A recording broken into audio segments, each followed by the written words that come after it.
My ex-husband told my kids I chose my career over them. I was deployed.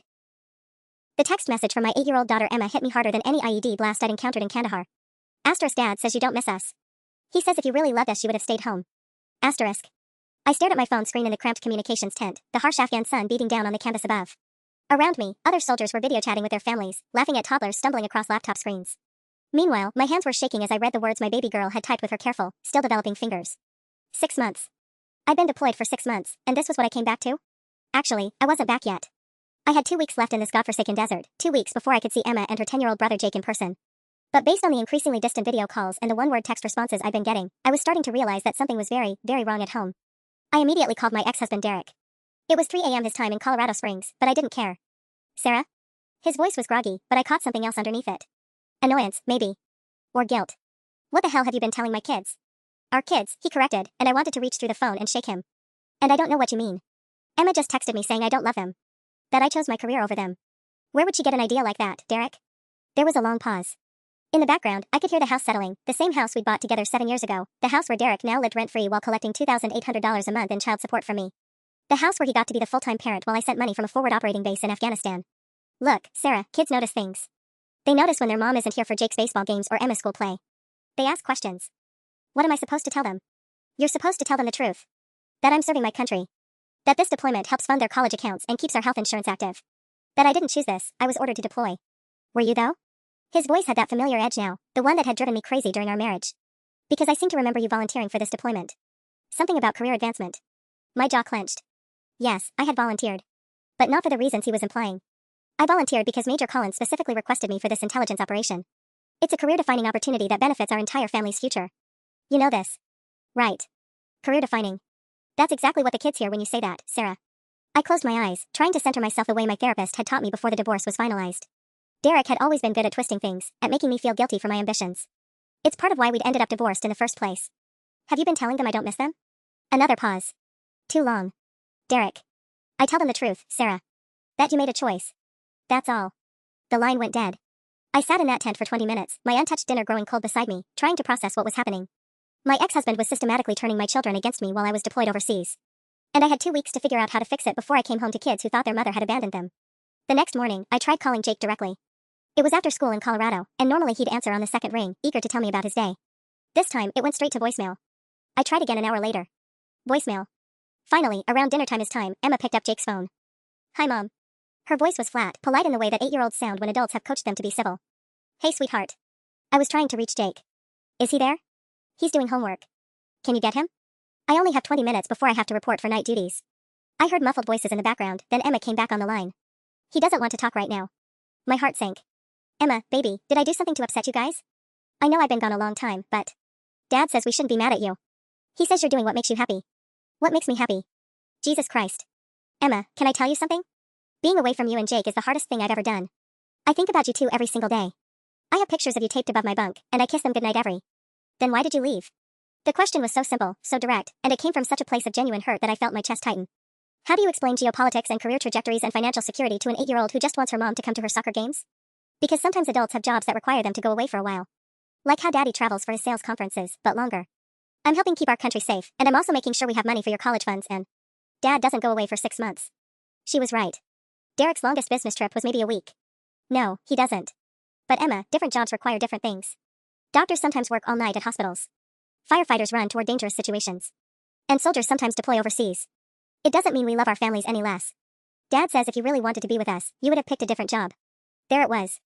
The poison, delivered in my daughter's careful, trusting voice. I took a shaky breath. Emma, I need you to listen to me very carefully, okay? I chose this job before you and Jake were even born, because I wanted to serve my country and build a good life for my future family. That future family turned out to be you too, and you're the most important thing in my life. I didn't choose this deployment to get away from you. I chose it to provide for you. But you could have said no, right? Smart kid. Too smart. It's complicated, sweetheart. In the military, when your commanders ask you to do something important, you usually don't say no. But Emma, I want you to know that every single day I'm here, I'm counting down until I can come home to you and Jake. There was a long pause, then I heard Derek's voice in the background calling for dinner. I have to go, Mom. Wait, Emma? I love you. Can you tell Jake I love him too? Okay. Bye. The line went dead, and I stared at my phone, realizing that my ex-husband had found the perfect weapon against me, my own children's confusion and hurt. And he was wielding it with surgical precision. I had 13 days to come up with a battle plan. The next few days were a nightmare of stilted conversations and unanswered calls. When I could get Emma or Jake on the phone, they sounded like polite strangers. When I couldn't reach them at all, Derek would text me things like, "Sorry, Jake's at practice," or "Emma's at a sleepover," always with some excuse, always keeping them just out of reach. But it was Sergeant Martinez who gave me the idea that changed everything. "Ma'am, you know your ex is required to facilitate contact during deployment, right?" She was cleaning her rifle next to me during our daily weapons maintenance. My cousin went through something similar. Had to get the family readiness group involved. I looked up from my M4. "What do you mean, required?" "Check your custody agreement. Most military families have specific language about deployment contact. If he's interfering with your parental time, that's contempt of court." That night, I dug through my encrypted laptop files until I found our divorce decree. Page 23, Section 4.2, asterisk during any period of military deployment, the deployed parent shall have reasonable and frequent contact with minor children via telephone, video chat, or other electronic means. The custodial parent agrees to facilitate such contact and shall not interfere with the deployed parent's communication, asterisk. Derek was in violation of a court order. But more importantly, I realized I'd been fighting this all wrong. I'd been getting defensive, trying to justify my deployment to my children. Instead, I needed to document what Derek was doing and gather ammunition for when I got home. I started recording our conversations. Colorado is a one-party consent state. I could legally record any call I was part of. The next time Derek answered Emma's phone, I was ready. "Derek, I've been trying to reach Jake for 3 days. I need to talk to him. He's been busy with school stuff. You know how it is." "Actually, I don't know how it is, because I've been deployed. But I need you to put him on the phone now. This is my scheduled call time." "Jesus, Sarah, you don't need to be so military about everything. He's just a kid. A kid who thinks his mother abandoned him, according to Emma. Where exactly is he getting that idea?" "Look, I can't control what they think. They're smart kids. They see what they see." "Which is what, exactly?" A pause. "Then, they see that you chose to leave. I didn't deploy you, Sarah. The Army didn't force you. You volunteered for this assignment when you could have stayed stateside. I volunteered for a career-advancing position that will benefit our children's future." "Right. Your career." Again. "Derek, are you telling my children that I abandoned them?" "I'm telling them the truth. That when you had a choice between staying with your family and advancing your career, you chose your career." I kept my voice steady, professional. "And what about the $2,800 monthly child support this deployment allows me to pay? What about the college funds I'm contributing to? What about the fact that Emma needs orthodontics next year, which my military insurance covers completely?" "Money isn't everything, Sarah," says the man who's never missed a mortgage payment because of it. The call ended with Derek hanging up on me, but I had what I needed, a clear recording of him admitting he was framing my deployment as abandonment. But the real breakthrough came 2 days later, when I finally reached Jake directly. "Mom?" His voice was smaller than I remembered, younger. "Hey buddy. I've been trying to call you." "I know." Dad said. "Dad said you were probably too busy with Army stuff." My heart clenched. "Jake, I'm never too busy for you." "Never." "Did Dad tell you I didn't want to talk to you?" A long pause. "He said you were building your career and that was more important now." "Jake, can I ask you something? Do you remember why Mommy and Daddy got divorced?" Another pause. "Dad says it's because you cared more about being a soldier than being a mom." The poison was deeper than I'd thought. Derek hadn't just been working on them during this deployment, he'd been rewriting our entire family history. "That's not true, buddy. We got divorced because Daddy and I couldn't agree on how to be married to each other. But it had nothing to do with me loving you less." "Then why did you leave us?" 11 days. I had 11 days to undo months of systematic manipulation. The war for my children's hearts had officially begun. The breakthrough came from the most unexpected source, my mother-in-law. Sandra had always been neutral during the divorce, maintaining relationships with both Derek and me for the kids' sake. But on day 9 of my countdown to home, she called me directly on the secure line I'd given her for emergencies. "Sarah, honey, I need to tell you something." Her voice was tight with what sounded like barely controlled anger. "I can't keep quiet about this anymore." I was in the middle of a briefing prep, but something in Sandra's tone made me step outside the command tent. "What's wrong? Are the kids okay?" "The kids are, well, that's what I'm calling about. I was at Derek's house yesterday helping Emma with her science project, and I overheard him on the phone with his girlfriend." My stomach dropped. "His what now?" "You didn't know? He's been dating some woman named Brittany for about 2 months. Anyway, that's not the point. The point is what I heard him telling her about you." I pressed the phone closer to my ear, straining to hear over the sound of helicopters landing nearby. "What did he say?" "He was laughing, Sarah. Laughing and telling her how he'd been managing the kids' expectations about their mother. Said he was making sure they understood that you'd chosen to abandon them, and that by the time you got back, they'd be so emotionally detached that you'd probably just give up and sign over custody." The desert heat suddenly felt cold against my skin. "He said what?" "There's more. He told her this was all part of his plan to stop paying for Emma's therapy sessions and Jake's baseball league fees. Said if he could get full custody, he'd have access to your entire military retirement account somehow." My vision blurred with rage. Derek had been playing a long game, using my deployment not just to alienate my children, but to position himself for a custody grab that would net him significant financial benefits. "Sandra, I need you to write down everything you remember from that conversation. Exact words if possible. Can you do that?" "I already did, honey. I wrote it all down the minute he left the house." "And Sarah? There's something else. Emma's been asking me if you're ever coming home. Not when, if. That boy has got her convinced you might just stay in the Army forever." After I hung up with Sandra, I sat on an empty ammo crate behind the communications trailer and tried to process what I'd learned. Derek wasn't just poisoning my kids against me out of spite or hurt feelings. This was calculated, strategic psychological warfare designed to permanently sever my relationship with Emma and Jake. And it was working. That evening, I managed to get Emma on video chat. She appeared on my laptop screen sitting in what used to be our living room, looking uncomfortable and fidgety. Hi, sweetheart. You look pretty today. Is that the dress Grandma Sandra bought you? She nodded but didn't smile. Dad says you're coming home soon. 8 more days, baby. I've been counting down every single one. Are you going to leave again? The question hit me like shrapnel. What do you mean? Dad says soldiers always leave again. He says that's just what they do. I leaned closer to my laptop camera, wishing I could reach through the screen and hold her. Emma, I need to tell you something important, and I need you to really listen, okay? She nodded. When I come home in 8 days, I'm not deploying again for at least 2 years. That's a promise. And when I do eventually deploy again someday, it won't be for 6 months. The Army has rules about how often parents can be away from their children. Really? Really? And Emma? I've been saving up all my vacation days. When I get home, I'm taking 3 weeks off just to spend time with you and Jake. We can do whatever you want. For the first time in weeks, I saw a flicker of a little girl I'd left behind. Can we go to Casa Bonita? I laughed, remembering our tradition of terrible Mexican food and cliff divers. We can go to Casa Bonita every day if you want. But then Derek's voice echoed from somewhere off camera, don't get your hopes up, Em. You know how mom's work is. And just like that, the light in my daughter's eyes dimmed. 7 days. I had 7 days to save my family. The recording I made that night changed everything. I'd set up my laptop to capture the video call with Jake, something I'd started doing after Sandra's revelation about Derek's real motives. What I caught was worse than I'd imagined. Jake appeared on screen for what was supposed to be our scheduled 30-minute call, but he looked anxious, kept glancing off camera. We'd barely exchanged hellos when I heard Derek's voice in the background. Remember what we talked about, buddy? Tell Mom about your game this weekend. Something in Derek's tone made my skin crawl. It was coaching. Prompting. Mom, I have a championship game on Saturday, Jake said, his words coming out stilted and rehearsed. Dad's been helping me practice every day after school. That's wonderful, sweetheart. I'm so proud of you. I wish I could be there to watch. Yeah, well. Jake's eyes darted off screen again. Dad says that's just how it is with Army moms. They miss the important stuff. The casual way he said it, like he was reciting a fact he'd learned in school, made my chest tighten. But then Derek made a crucial mistake. He stepped into frame. Hey Sarah. Jake, tell your mom about the team party after the game. Oh, Coach Martinez is having a pizza party for all the families. Dad's bringing his girlfriend Brittany to meet everyone. Derek's face went white. Jake, buddy, you don't need to. She's really nice, Mom. She makes better pancakes than Dad, and she said maybe she could be like a stepmom. That's enough, Derek snapped, and suddenly my laptop screen went black. I sat staring at the blank screen, my recorder still running, and realized Derek had just handed me a gift. Not only had he been systematically alienating my children, but he'd been introducing his girlfriend as a potential replacement mother while I was deployed. The manipulation went even deeper than I'd thought. 6 days later, Lieutenant Colonel Hayes called me into her office. Martinez, I've been reviewing your family care plan documentation. She gestured to a thick folder on her desk. I'm seeing some irregularities in your contact logs with your children. My heart started racing. Ma'am, I've been documenting all attempted contacts per regulation. That's exactly why I called you in. Hayes opened the folder. You've logged 43 attempted phone calls in the past 2 weeks, with only 12 successful connections averaging less than 10 minutes each. Your ex-husband has cited scheduling conflicts for 31 missed calls. I blinked. Yes, ma'am. It's been challenging. Martinez, I've been deployed 4 times myself. I know what parental alienation looks like. She leaned back in her chair. I'm recommending you for emergency family leave. You can catch tomorrow's transport to Ramstein, then fly commercial to Denver. You'll be home in 36 hours instead of 6 days. Ma'am, I haven't completed the intelligence briefings for. Captain Rodriguez can handle the briefings. Your children need their mother, and from what I'm seeing in these logs, they need her now. The flight from Ramstein to Denver gave me 14 hours to plan my counteroffensive. I've been thinking about this all wrong, approaching it like a grieving mother instead of like the intelligence officer I was trained to be. Derek had been waging psychological warfare against my children for months. It was time to fight back with the same strategic precision. First, I compiled everything, the recordings, Sandra's written statement, my contact logs, screenshots of the kids' messages.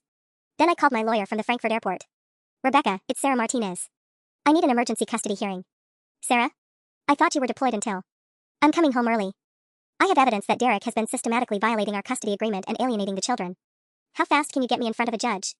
30 hours after Lieutenant Colonel Hayes signed my emergency leave papers, I was standing in my rental car outside Derek's house, my former house, watching my children play in the backyard I used to mow every Sunday. They had no idea I was home. I watched through the chain link fence as Emma pushed Jake on the tire swing Derek had hung from the old oak tree last summer. For a moment, seeing them laugh together, I almost convinced myself that maybe I'd been overreacting. Maybe Derek's manipulation hadn't damaged them as much as I'd feared. Then I saw her. A blonde woman in yoga pants and a Colorado Rockies jersey emerged from my former house carrying a pitcher of lemonade and calling to my kids like she'd been doing it for years. This had to be Brittany, the girlfriend Jake had accidentally mentioned on our video call. She moved with the comfortable familiarity of someone who'd already established routines in my children's lives. Emma ran to her immediately. Brittany, look how high Jake's swinging. Be careful, buddy. Brittany called to Jake, then ruffled Emma's hair in a gesture that should have been mine. I gripped the steering wheel until my knuckles went white. Derek hadn't just been alienating my children during my deployment, he'd been replacing me.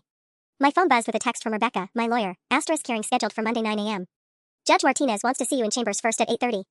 Different Martinez, no relation, she assured me asterisk. 3 days. I had 3 days to reconnect with my children before we'd all be sitting in a courtroom where Derek would undoubtedly paint me as an absent mother who'd abandoned her duties. But first, I needed to understand exactly how deep the damage went. I drove to the Starbucks on Academy Boulevard, the one where Emma and I used to split chocolate chip muffins before her Saturday art classes. If Derek was maintaining his old patterns, he'd bring the kids here Sunday morning while he read sports blogs and ignore them. It had been one of our biggest fights during the marriage, his inability to engage with Emma and Jake even during his designated daddy time. Sure enough, at 9:15 a.m. on Sunday, Derek's black F-150 pulled into the parking lot. I watched from my rental car as my family walked into the coffee shop. Emma was holding hands with Brittany, chattering animatedly while Jake dribbled a basketball beside them. Derek walked behind, staring at his phone. Some things never changed. I waited 10 minutes, then went inside. Emma? Jake? Both kids looked up from their table, and the expressions that crossed their faces told me everything I needed to know about Derek's campaign against me. Emma's eyes went wide with confusion, then something that looked almost like fear. Jake just stared, his hot chocolate frozen halfway to his mouth. Mom? Emma's voice was barely a whisper. Derek's head snapped up from his phone. Sarah? What the hell, you're not supposed to be back until... Emergency leave. I kept my voice calm, measured. I missed my kids. Brittany looked uncomfortable, clearly recognizing that she was witnessing a family crisis she had no part in. Maybe I should. No, stay, Derek said quickly, then to me, you can't just show up unannounced. We had plans today. Plans that apparently include introducing my children to your girlfriend while I'm deployed. I smiled tightly. How long has this been going on, Derek? Emma was looking back and forth between us like she was watching a tennis match, but Jake had gone completely still. This was exactly what I'd wanted to avoid, confronting Derek in front of the kids. But seeing Brittany sitting there, so comfortable in what should have been my place, had made me reckless. Kids, why don't you take your drinks and go play on that climbing structure outside where we can see you? I suggested. Actually, kids, why don't you stay right here? Derek countered. Your mom seems to have forgotten that Sunday is my day. The territorial pissing match was immediate and ugly, and I realized I was making everything worse. Emma's eyes were filling with tears, and Jake had started bouncing his basketball against the floor in a nervous rhythm that I recognized from when he was anxious. This wasn't how I'd imagined my homecoming at all. I took a deep breath and crouched down to Emma and Jake's eye level, forcing myself to ignore Derek's territorial posturing. Hey guys, I know this is confusing. I got to come home early as a surprise. I kept my voice gentle, non-threatening. I've missed you both so much. Emma bit her lip, glancing nervously at Derek. Dad said you weren't coming back until next week. Plans changed, sweetheart. The army let me come home early because I wanted to see you. Because your work was done? Jake asked, and I caught the subtle emphasis on work, another one of Derek's poison pills, making my service sound like a choice I'd prioritized over them. Because my commanding officer knew how much I missed my kids and worked hard to get me home sooner. Derek stood abruptly. Brittany, take the kids to the car. We're leaving. Wait. The word came out sharper than I intended, and several other customers looked over. I lowered my voice. I have a legal right to see them, Derek. Don't make this harder than it needs to be. You have rights on your scheduled days. This isn't one of them. Brittany looked increasingly uncomfortable, clearly sensing the minefield she'd walked into. Derek, maybe we should. Kids, car. Now. Derek's voice had that edge I remembered from our worst fights, the tone that used to make Emma hide in her room. But something unexpected happened. Jake didn't move. I want to talk to Mom, he said quietly, still bouncing his basketball. I haven't seen her in forever. Derek's jaw tightened. Jake, we discussed this. Your mom chose to leave for 6 months. She doesn't get to just show up and disrupt our day because she feels like it. I didn't choose to leave, I said, standing up slowly. I was deployed. There's a difference. Right, deployed. After volunteering for an assignment you could have turned down. Emma was crying now, silent tears streaming down her cheeks as she watched her parents argue in the middle of a crowded Starbucks. This was exactly what I'd sworn I wouldn't do, turn my homecoming into another battlefield. You know what? I said, pulling out my phone. Let me call someone who can explain this better than I can. I dialed Lieutenant Colonel Hayes' personal number, praying she'd answer on a Sunday. She picked up on the third ring. Colonel Hayes? It's Captain Martinez. I'm sorry to bother you on the weekend, but I'm having a situation with my ex-husband understanding the nature of my deployment. Would you mind speaking with my children for just a moment?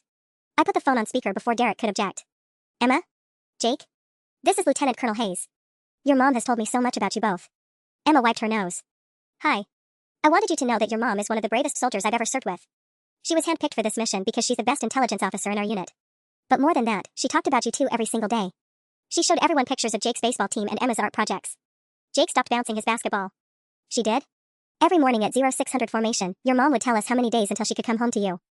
She turned down 3 opportunities to extend her deployment because she missed you so much. Derek's face was getting red. That's enough. And kids? Colonel Hayes continued. What your mom did over here, the intelligence work she completed, it's going to help bring other parents home to their children faster.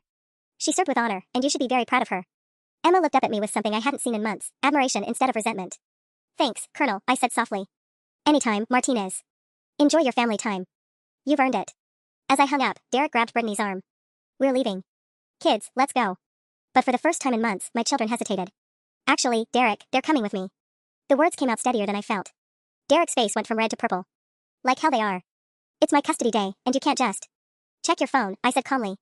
Rebecca sent you the emergency motion 20 minutes ago. I have temporary custody pending Monday's hearing. Derek fumbled for his phone while Brittany looked like she wanted to disappear into the coffee shop's leather furniture. Emma had stopped crying and was staring at me with a mixture of hope and confusion that broke my heart. This is bullshit, Derek muttered, scrolling through his messages. You can't just swoop in with some legal ambush because you feel guilty about abandoning them for 6 months. I didn't abandon anyone. I kept my voice level, conscious that Emma and Jake were absorbing every word.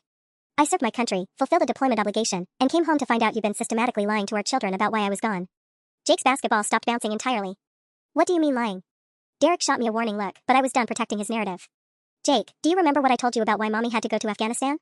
You said. Jake glanced nervously at Derek, then back at me. You said it was to help keep people safe and to help our family. That's right. But what has Dad been telling you? Emma wiped her nose with the back of her hand. Dad said you wanted to go. That you picked the army over us. Emma, sweetheart, the army doesn't work that way. When they tell you to deploy, you deploy. But yes, when my commander asked if I wanted to volunteer for this specific mission, I said yes. Do you know why? Both kids shook their heads. Because this deployment came with a $15,000 bonus that went straight into your college funds, plus hazard pay that let me increase our savings by $800 every month. And because Major Collins told me this assignment would likely get me promoted to Major, which means a permanent raise that will help our family for years. Derek scoffed. Always comes back to money and career advancement with you. You're right, Derek. It does come back to money. The $2,800 I send you every month that pays the mortgage on the house you live in rent-free. The $1,200 monthly military allowance for the kids' expenses. The health insurance that covered Jake's broken arm last year and will cover Emma's braces next year. The life insurance policy that would give you $400,000 if something happened to me downrange. Brittany's eyes widened. I don't think Derek had mentioned exactly how much my military service was funding their comfortable lifestyle. But here's what really bothers me, I continued, pulling out my phone. Jake, Emma, I want you to listen to something. I played the recording from our video call 2 weeks ago, Derek's voice crystal clear through my phone speaker. I tell them the truth, Sarah. That when you had a choice between staying with your family and advancing your career, you chose your career. Emma's face crumpled. Dad, you said Mom didn't want to talk to us because she was too busy. That's not what I said. You told me she might not even come back, Jake added, his voice getting smaller. You said sometimes army parents just stay in the army forever. Derek looked around the coffee shop, realizing that several customers were now openly watching our family drama unfold. This isn't the place for this conversation. You're right, I said, standing and extending my hands to Emma and Jake. Kids, why don't you come home with me? We have a lot to talk about, and I brought presents from Afghanistan. For a moment, nobody moved. Then Emma slipped her small hand into mine. I missed you, Mommy. Those 4 words shattered something inside me that had been holding together through pure military discipline for 6 months. Jake hesitated for another second, then took my other hand. Are you really staying this time? He whispered. For 3 weeks, buddy. Just you, me, and Emma. No work, no deployments, no anything except us. Derek stood frozen as I walked toward the door with our children, Brittany still sitting awkwardly at their abandoned table. This isn't over, Sarah, he called after us. I turned back, Emma and Jake's hands warm in mine. You're absolutely right, Derek. It's not over. See you in court Monday morning. The real battle was just beginning. The next 24 hours were the most important of my life, and I almost blew it in the first 10 minutes. I'd taken Emma and Jake to my temporary apartment, a furnished corporate rental near their school that I'd secured through the base housing office. It was sterile and impersonal, nothing like the home they remembered, and I could see them taking in the bland furniture and empty walls with barely concealed disappointment. Where are your army pictures? Emma asked, settling cautiously on the beige couch. And our drawings from the refrigerator? My heart clenched. Those are still in storage, sweetheart. This is just temporary until I find us a real place. Find us a place? Jake's voice was carefully neutral, but I caught the skepticism. Are you moving back to Colorado Springs? This was it, the moment I'd been dreading. I sat down across from them, my hands clasped tightly in my lap. That depends on you guys. The Army's offering me a position at Peterson Space Force Base. I'd be home every night, weekends free, no more deployments for at least 3 years. But only if you want me to stay. Emma's eyes filled with tears. You mean we get to choose? Dad said the Army tells you where you have to live, Jake added suspiciously. He said you couldn't stay even if you wanted to. Another one of Derek's lies, carefully planted. I pulled out my phone and showed them the email from my assignment officer. See this? The Army is offering me 3 different positions. One in Colorado Springs, one in Fort Gordon, Georgia, and one in Virginia. I told them I'd only take the Colorado posting because I want to be close to you. Jake leaned forward to read the email, his 10-year-old mind working through the implications. So you could have been home this whole time? No, buddy. I still would have had to deploy to Afghanistan, that was a mission requirement. But after this deployment, yes, I could have chosen to stay closer to home all along. I thought the career advancement was more important for our future. It was the most honest I'd been with them, and possibly the most honest I'd been with myself. I had prioritized career advancement, believing it was what was best for all of us in the long run. But Derek had twisted that choice into abandonment. Emma climbed off the couch and onto my lap, something she hadn't done during any of our video calls. Mommy, were you scared in Afghanistan? Sometimes. But do you know what scared me more? She shook her head against my chest.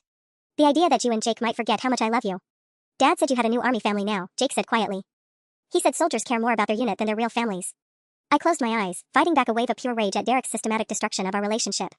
Jake, can I show you something? I pulled out my phone and opened my photo gallery, scrolling to a picture I'd taken just last week, my bunk in Afghanistan, with photos of Emma and Jake taped to the wall above my pillow, their faces visible among my camouflage gear and military equipment. This is where I slept every night for 6 months. See those pictures? Both kids peered at the phone screen. Emma pointed to a drawing she'd made of our family. That's the picture I made you for Mother's Day. I carried that drawing in my cargo pocket during every patrol. And Jake, see that baseball card taped next to it? The one you gave me from your team picture? Jake nodded, his skepticism starting to crack. Every single person in my unit knew about Emma's art classes and Jake's baseball games because I never stopped talking about you. Sergeant Martinez used to joke that she knew your schedules better than her own kids. My phone buzzed with a text from Rebecca, *, just reviewed Derek's counterfiling. He's claiming parental alienation against you. Says you're manipulating them with military guilt tactics. We need to be careful, *. I set the phone aside without reading the message aloud, but Jake had seen my expression change. Mom? Is everything okay? Tomorrow's hearing was going to be uglier than I'd imagined. The next morning brought a complication I hadn't anticipated. Emma woke up with a fever of 102 degrees and couldn't stop throwing up. She was curled in the bathroom of my sterile rental apartment at 6 a.m., 2 hours before I was supposed to be in Judge Martinez's chambers. Mommy, my tummy hurts so bad, she whimpered, her small body shaking as I held her hair back. Jake hovered in the doorway in his pajamas, looking worried. Is Emma gonna be okay? She'll be fine, buddy. Just a stomach bug. But privately, I was panicking. I couldn't leave Emma sick to go to court, but if I didn't show up, Derek would win by default. I called Rebecca at 6:15 a.m. Sarah, you have to be there. If you're a no-show, Derek's lawyer will argue that you're already putting other priorities ahead of the children again. My daughter has a 102 fever and is vomiting every 20 minutes. I'm not leaving her. Then bring her. Judge Martinez has kids of her own, she'll understand. An hour later, I was carrying a pale, feverish Emma through the courthouse doors while Jake walked beside us, still in yesterday's clothes because we'd never made it back to Derek's house to get their things. We looked exactly like what we were, a family in crisis. Derek was waiting in the hallway outside the courtroom with his lawyer, a sharp-dressed woman named Patricia Wells who I recognized from the divorce proceedings. He took one look at Emma wrapped in my jacket and his expression shifted from smugness to what might have been genuine concern. Jesus, Sarah, she looks terrible. Maybe we should postpone. Absolutely not, Patricia Wells interrupted. My client has cleared his schedule for this hearing. The child appears to have a minor illness, nothing that requires postponing legal proceedings. Emma lifted her head from my shoulder. Daddy? Derek's face softened immediately. Hey, princess. You feeling sick? She nodded weakly, and for a moment I saw a glimpse of the man I'd married, the one who used to stay up all night when the kids had fevers, who'd drive to 3 different stores to find the right flavor of Pedialyte. Your Honor, Rebecca addressed Judge Martinez as we entered chambers. My client's daughter is ill, but Captain Martinez felt it was crucial to appear as scheduled. Judge Martinez was a Hispanic woman in her 50s with kind eyes and no-nonsense demeanor. She looked at Emma with obvious sympathy. Bailiff, can you find us a comfortable chair and maybe a small blanket for this young lady? Within minutes, Emma was curled up in a leather recliner with a courthouse security blanket, sipping water while Jake sat protectively beside her. The judge's chamber suddenly felt less like a legal proceeding and more like an emergency family meeting. Now then, Judge Martinez began, opening Derek's filing. Mr. Rodriguez, your motion alleges that Captain Martinez has engaged in parental alienation by using guilt tactics related to her military service. Can you elaborate? Derek's lawyer stood. Your Honor, my client has documentation that Captain Martinez has been telling the children that their father is lying to them, playing recorded conversations to manipulate their emotions, and using her military status to make them feel guilty for having normal feelings about her 6-month absence. I felt my stomach drop. Derek had somehow spun my evidence of his manipulation into evidence of my manipulation. Furthermore, Patricia continued, Captain Martinez ambushed my client and his girlfriend at a public location, creating a traumatic scene that reduced both children to tears. Emma stirred in the recliner. That's not what happened, she said weakly. Judge Martinez looked surprised. Emma, sweetie, you don't need to. But it's not true. Emma's voice was small but determined. Mom didn't make me cry. I was crying because Dad said mean things about Mom, and then Mom showed us she really did miss us. Derek's lawyer started to object, but Judge Martinez held up her hand. Let her finish. Dad told us Mom didn't want to come home. But she did want to. She came home early just to see us. Jake nodded emphatically. And Mom didn't yell or anything. Dad was the one who got mad. I watched Derek's confident expression crumble as our children, his key witnesses, began dismantling his narrative in real time. Judge Martinez leaned forward, her expression growing more serious. Mr. Rodriguez, I'm looking at the contact logs Captain Martinez submitted. In the past 6 weeks of her deployment, you cited scheduling conflicts for 31 attempted calls. Can you explain why 2 school-aged children were unavailable for phone contact with their deployed mother 31 times? Derek shifted uncomfortably in his chair. Your Honor, kids have busy schedules. Baseball practice, art classes, homework. At 9 p.m. on a Tuesday? According to this log, you told Captain Martinez that Jake was busy with school stuff at 9 p.m. Mountain Time. Patricia Wells jumped in. Your Honor, my client was protecting the children from what had become emotionally manipulative conversations. Captain Martinez was making them feel guilty about enjoying their time with their father. Is that true, Jake? Judge Martinez asked gently. Jake looked nervously at his father, then at me. Dad said Mom's calls made us sad, so maybe we shouldn't talk to her so much. But the calls didn't make you sad? No. I wanted to talk to Mom every day. I missed her. Derek's face went pale. Jake, that's not. Mr. Rodriguez, Judge Martinez's voice cut through the room like a blade. I'm also seeing a recording where you explicitly state that Captain Martinez chose her career over her children. Are you familiar with military deployment regulations? Well, no, Your Honor. Let me educate you. When a service member is selected for deployment, refusal without compelling circumstances is considered dereliction of duty and can result in court-martial. Captain Martinez didn't choose to leave her children. She was ordered to serve her country. Emma sat up straighter in her chair, despite her fever. Dad said Mom wanted to go away. That's not exactly what I said, Princess. Derek. My voice was quiet but firm. Just stop. Judge Martinez pulled out another document. I also have a sworn statement from your mother, Mr. Rodriguez, indicating she overheard you discussing a plan to alienate the children in order to pursue full custody and gain access to Captain Martinez's military benefits. Care to respond? The silence in the chamber was deafening. Patricia Wells whispered frantically in Derek's ear, but he just stared at the floor. Furthermore, the judge continued, I see that you've introduced a romantic partner to the children without following the 60-day notification requirement in your custody agreement. Jake piped up unexpectedly. Brittany's been making us breakfast for like 2 months. Derek closed his eyes. Jake. Emma suddenly doubled over and vomited onto the courthouse blanket. The legal proceedings instantly transformed into parental crisis mode. I rushed to hold her hair back while Derek grabbed tissues, both of us momentarily forgetting we were in the middle of a custody battle. Oh, sweetie, I murmured, feeling her forehead. Her fever had spiked. We need to get her to urgent care, Derek said, his lawyer voice replaced by genuine father concern. Judge Martinez stood. This hearing is recessed. Captain Martinez, take your daughter to get medical attention. Mr. Rodriguez, you'll remain available for when we reconvene. She fixed Derek with a stern look. And you'll use this time to consider whether you want to continue down this path, or whether you want to start putting your children's well-being ahead of your wounded pride. As I lifted Emma into my arms, she whispered, Mommy, I don't want you and Daddy to fight anymore. We won't, baby. I promise. But looking at Derek's defeated expression, I realized the real fight was just beginning, not in court, but in rebuilding the trust he'd spent 6 months systematically destroying. The urgent care visit revealed Emma had strep throat, not just a stomach bug, which explained the sudden onset and high fever. As I sat in the sterile examination room holding my daughter while she got a throat swab, my phone buzzed with messages I couldn't ignore. Derek, Emma okay? Can postpone hearing if needed Rebecca, judge wants to reconvene Thursday 2 p.m. Derek's lawyer requesting mediation instead of trial Sandra, Derek's mom heard Emma sick. Bringing soup. Also need to tell you something important But it was the fourth message that made my blood run cold. Unknown number, saw the courthouse drama on Channel 7 News. Military mom abandons kids then fights for custody? You're making all female soldiers look bad Mom? Jake tugged on my sleeve. Why do you look scared? I glanced up to see a news van pulling into the urgent care parking lot through the waiting room windows. Somehow, our custody battle had become a public story, and based on the text message, the narrative wasn't in my favor. It's nothing, buddy. Let's focus on getting Emma better. But over the next 2 hours, as Emma slept fitfully in my rental apartment bed loaded up on antibiotics and fever reducers, I watched my personal crisis become a social media feeding frenzy. Someone had filmed our confrontation at Starbucks, and the edited video made it look like I'd ambushed Derek and traumatized my children by forcing them to leave with me. The comments were brutal. Typical military mom. Career first, kids last. She was gone for 6 months and just expects to walk back into their lives. Those poor babies. Look how scared they are of her. Jake found me crying in the kitchen at 8 p.m., scrolling through Facebook comments that were eviscerating my character and my fitness as a mother. Mom, are you okay? I quickly closed my laptop. Just tired, sweetheart. It's been a long day. But Jake was too smart, too observant. Is it because of the mean things people are saying about you online? My heart stopped. Jake, how do you? Tommy Rodriguez at school is Derek Jr.'s cousin. He showed everyone the video of you and Dad fighting. Kids were saying stuff about it at lunch. Emma appeared in the doorway, wrapped in a hotel blanket from court, her fever finally broken but her face still pale. What video? She asked quietly. I realized my children were going to be caught in the crossfire of public opinion about our family crisis, and there was nothing I could do to protect them from it. Worse, Derek's narrative was winning in the court of public opinion. I looked like an unstable military mother trying to manipulate my way back into my children's lives after abandoning them.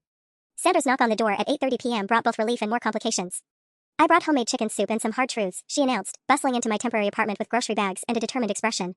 After getting Emma settled with soup and crackers, Sandra pulled me aside while Jake watched cartoons with his sister. Derek's panicking, she said bluntly.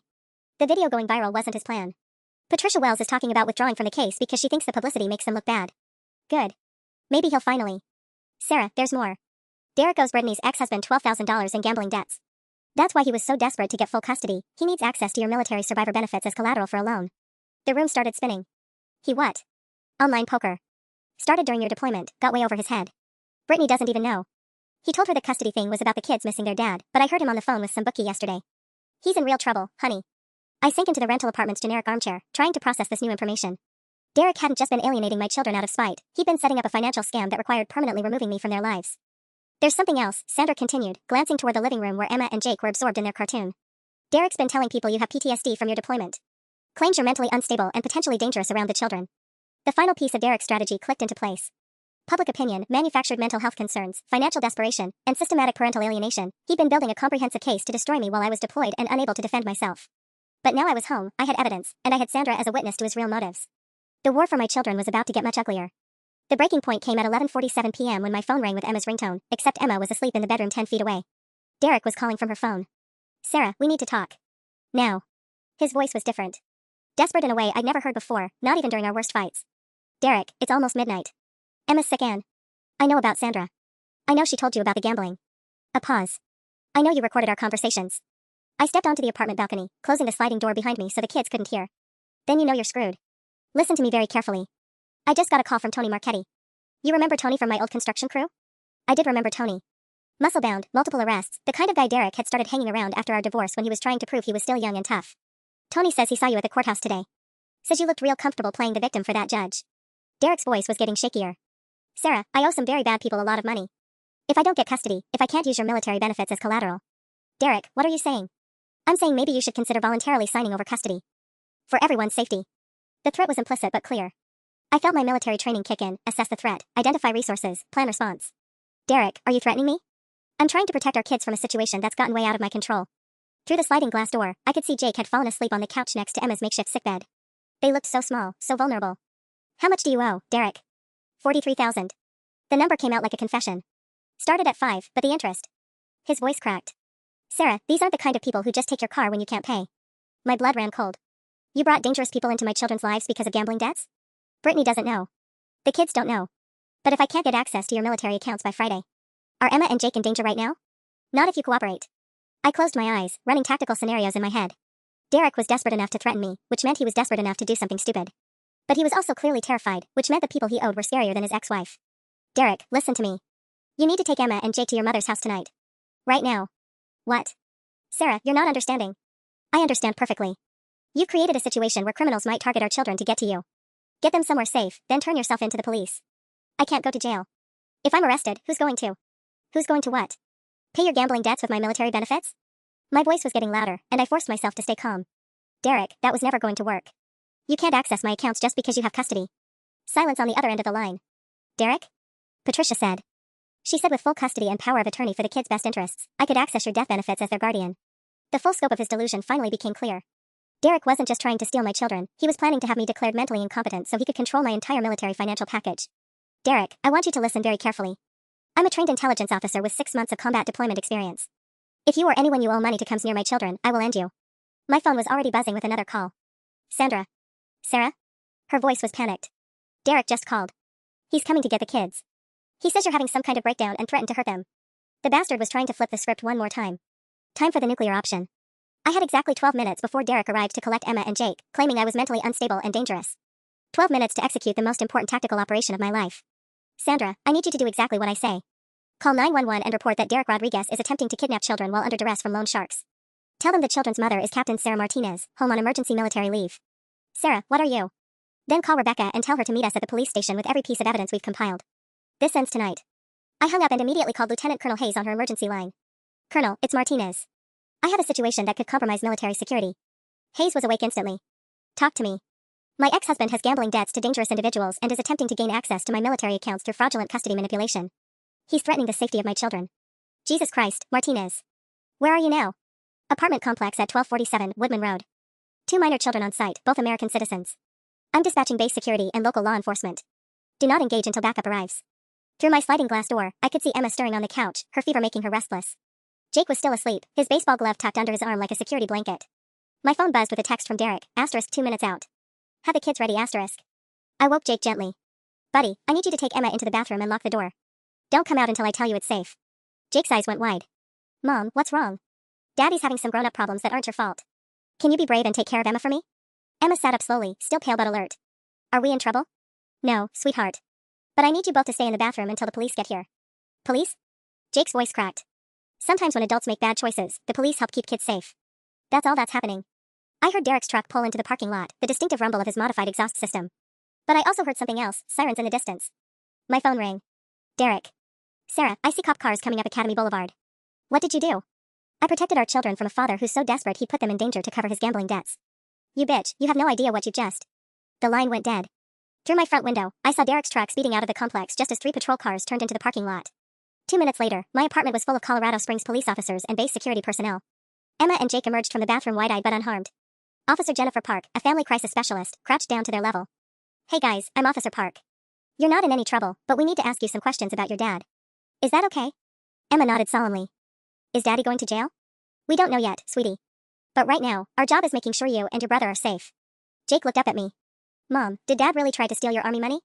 Before I could answer, my phone buzzed with a call from Rebecca. Sarah, Derek just turned himself in at the downtown station. He's requesting protective custody and wants to make a deal. Apparently, the people he owes aren't just loan sharks, they're connected to a larger criminal organization that the FBI has been investigating. I stepped away from the kids, lowering my voice. What kind of deal? Full cooperation with federal authorities, complete testimony about the gambling operation, and voluntary relinquishment of parental rights in exchange for witness protection placement. My legs went weak. Derek wasn't just leaving our children, he was disappearing entirely. Rebecca, what does this mean for Emma and Jake? It means you win, Sarah. But it also means they're about to lose their father forever. I looked at my children, who were patiently answering Officer Park's gentle questions about their living situation, completely unaware that their entire world was about to change again. The war was over, but the real battle, helping Emma and Jake heal from all of this, was just beginning. 6 months later, I'm sitting in Jake's baseball stands watching him pitch against the Morrison Mustangs when my phone buzzes with a text that makes my heart skip. Asterisk Mom, I made varsity art team. Can you pick me up after practice? Emma asterisk. I fire back, asterisk absolutely. So proud of you. Dad will be there in 20. Asterisk. Yes, Dad. Because that's what the kids call me now, both Mom and Dad, depending on the context. It took some getting used to, but Dr. Patricia Chen, our family therapist, says it's their way of acknowledging that I'm filling both roles now. The FBI investigation wrapped up 3 weeks ago. Derek's testimony helped convict 7 members of an interstate gambling ring, and he's somewhere in witness protection with a new identity. The kids know he's safe but that he can never contact us again. Emma cried for 2 days. Jake just got very quiet and started throwing his baseball harder. But here's the thing about kids, they're more resilient than adults give them credit for. Strike 3. The umpire's call snaps me back to the game. Jake's pitched a complete shutout, and his teammates are mobbing him on the mound. In the stands, Sandra, who drives up from Denver for every game, is cheering loud enough to wake the dead. That's my grandson, she yells, completely ignoring the fact that she's technically my ex-mother-in-law. Sarah, did you see that curveball? I did see it. Just like I saw Emma's art piece when the school competition last month, and her nervous excitement when she asked if she could hang Derek's old baseball photo in her room because even though Dad made mistakes, he taught Jake how to throw. The healing hasn't been linear or easy. We've had setbacks, like when Jake found Derek's old construction helmet in the garage and cried for an hour, or when Emma asked if Daddy stopped loving them when he decided to disappear. But Dr. Chen keeps reminding us that grief isn't something you get over, it's something you grow around. Major Sarah Martinez, yes, the promotion came through, now works at Peterson Space Force Base Monday through Friday 8 a.m. to 5 p.m., with no deployments for the next 3 years. I coach Emma's soccer team on weekends and never miss Jake's baseball games. We live in a real house now, not a corporate rental, with their drawings back on the refrigerator and family photos on every wall. The custody case became a footnote once Derek entered witness protection. Judge Martinez sealed all the records and assigned us a victim's advocate to help navigate the federal witness protection implications. The media attention died out when a more sensational story came along, which was fine by me. But the real victory came 2 weeks ago during our regular family meeting, something Dr. Chen suggested to help us communicate better. Mom, Jake said, fidgeting with his new baseball glove. I need to tell you something. My stomach tensed, prepared for another emotional setback. I'm proud that you're a soldier, he said quietly. And I'm sorry I believed Dad when he said you didn't love us. Emma nodded emphatically. Tommy Rodriguez's sister is in high school, and she said kids with military parents are lucky because their moms and dads are heroes. I started crying right there at our kitchen table, the same table where we now eat breakfast together every morning and where homework gets done every afternoon while I cook dinner. I'm proud of you both too, I managed. And I promise, no more choosing between being your mom and being a soldier. From now on, I'm both. That night, Emma crawled into bed with me, something she hasn't done since before the deployment. Mom? Are we going to be okay? I held her close, breathing in the strawberry scent of her shampoo, listening to Jake's steady breathing from his room across the hall. Yeah, baby. We're going to be better than okay. And for the first time in over a year, I absolutely believed it.